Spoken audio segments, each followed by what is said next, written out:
Hello everyone, I hope you've had a lovely weekend.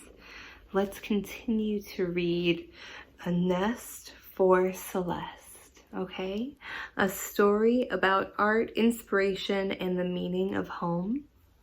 Written and illustrated by Henry Cole and published by Catherine Tagen Books, an imprint of HarperCollins Publishing, okay? All right, so we are on Chapter 22, entitled Lafayette Returns. And there we see our friend Celeste and her new friend Lafayette coming back. All right. Sure enough, just before dawn, Celeste heard the osprey's high-pitched call as he wheeled and soared above the creek. She ran back and forth along the sandy bank until the osprey spotted her far below. He circled and swooped and landed lightly, if awkwardly, on the narrow creek bank. "Not much room for landing," Lafayette joked. "How are things with my little sugar pie this morning?" "Oh, I'm fine," answered Celeste. "But I do have a favor to ask of you." "What's that, Sugar Plum?" "Would you take me home now?" asked Celeste. The osprey raised a brow. "I don't weigh very much," she added. Then he grinned. "Why, sure, honey. But now, just how would you suggest I do that?" With a flourish, Celeste pulled away the sycamore leaf and revealed the basket. There was the tightly woven gondola with its reinforced strap, complete with decorative shells and a cardinal feather. "Holy catfish!" exclaimed Lafayette. "You've been busy. Is this your mysterious plan? It's splendid." And there we see Celeste removing the sycamore leaf, which is a type of tree, and there is her gondola, right? Her basket that she plans to ride with Lafayette. "Did you actually make this?" He picked up the basket gently with his beak, turning it around and admiring it from all sides. Celeste blushed. No one had ever admired her work before. She hardly knew how to react. "There's nothing to it, really. Usually the difficult part is getting the supplies. But there were plenty of grasses around here. After that, it's a matter of the doing. I just do what my paws say to do." "I admire those folks who are clever with their paws," the osprey sighed, studying the intricate basket. "I've always been so clumsy with my talons." Those are his nails, right? His sharp claws, talons. "I can't imagine you being clumsy at anything," said Celeste. "Aw, go on." Lafayette blushed. "I could never do what you can do. This basket is amazing. A work of art, and all by your lonesome? You're amazing, Sugar Pie. And you're thinking I can give you a ride in it?" Celeste pointed to the two straps.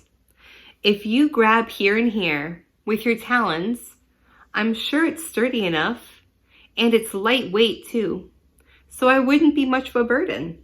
Can we give it a try?" "Absolutely. I'm game if you are. Afraid of heights?" "Well, I don't know yet."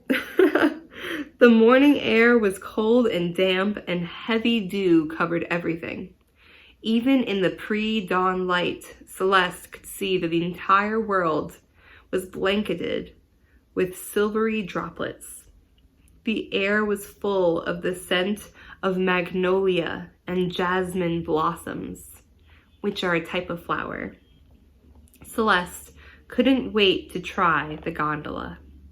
Lafayette's eyes glowed and his feathers were ruffled with anticipation as he maneuvered the basket.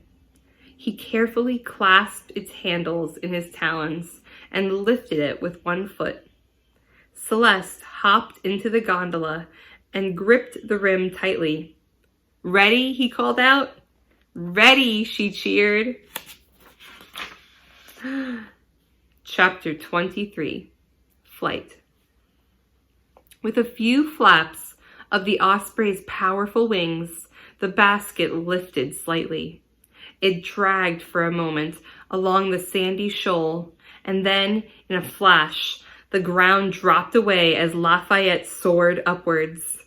Celeste squealed as a sycamore loomed in front of them, then below them, then behind them as the two rose and wheeled in the air.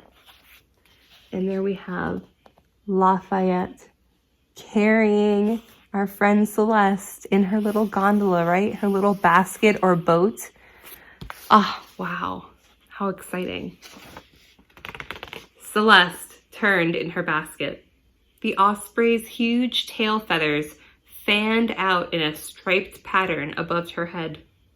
Lafayette flapped over the creek in a widening arch, and Celeste could see the world getting bigger and bigger as they soared up.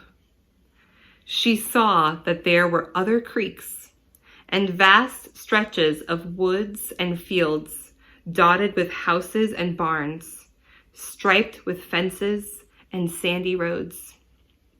"Hanging on tight?"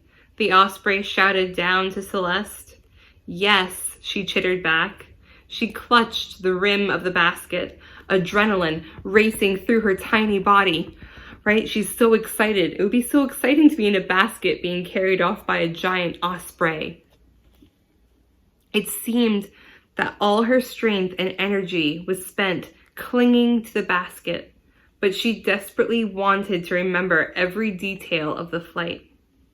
The creek bank was soon far behind. She looked down, trying to find a familiar landmark, but didn't recognize anything.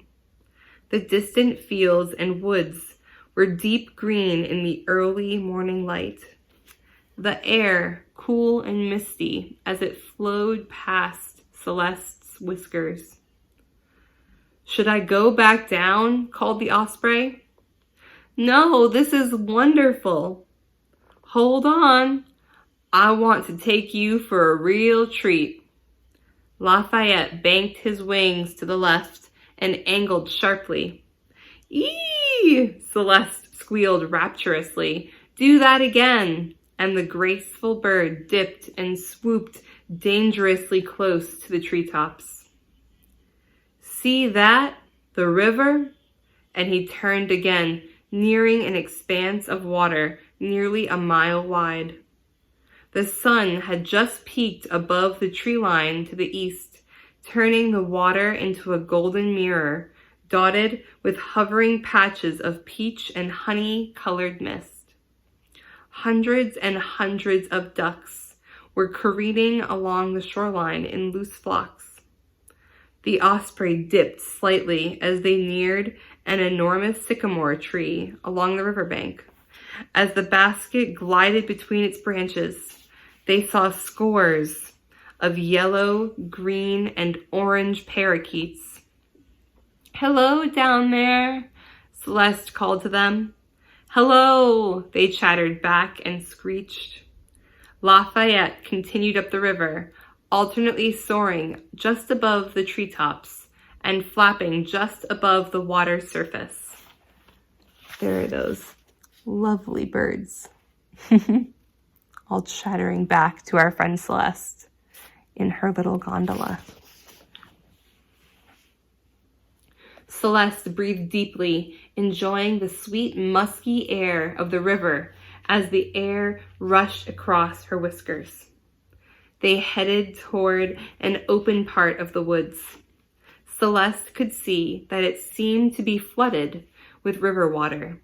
The trees were different here, not like the thick stands of poplar or the spreading branches of the live oaks that grew in the yard of the plantation.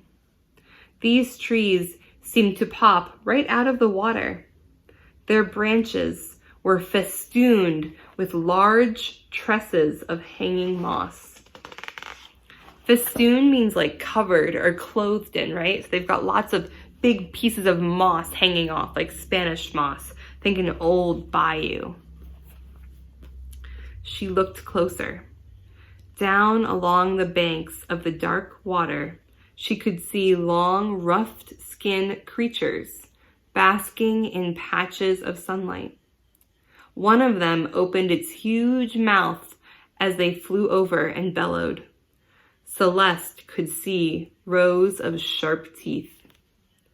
"Gators," Lafayette hollered out, grinning. "Hold on tight. Don't want to drop you now."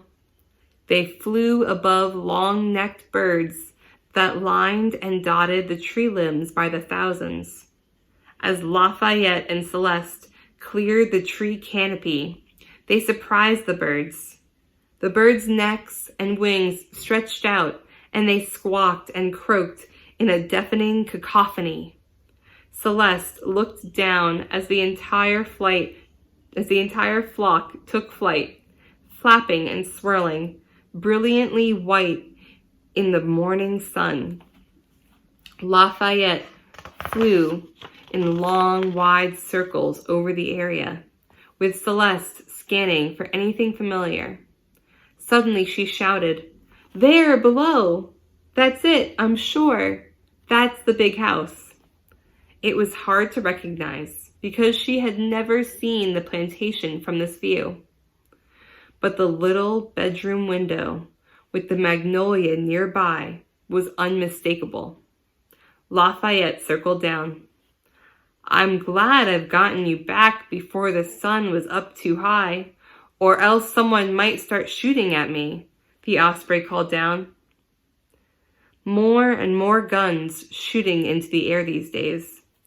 It's gotten so a bird isn't safe in his own backyard anymore. There's the plantation from up above. And now we're getting an idea of how the birds, like the osprey, feel about Mr. Audubon in this plantation. The wings stopped beating for a moment, and the bird glided and banked again, turning closer to the house. The morning was brightening, and Celeste could see the early activity of the plantation had begun. Horses were pulling wagons toward the rice, and sugarcane fields and smoke was raising from a few chimneys dotted across the landscapes. Celeste had another idea. "Lafayette, drop me at this dogwood tree for a minute, please." "What?" "Just let me grab something before you leave me at the window." Celeste quickly but carefully climbed out of the gondola and grabbed onto a branch of the dogwood tree. Lafayette hovered overhead. There's that word hovered again, right?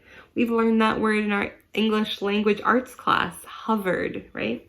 Flying in midair and not moving.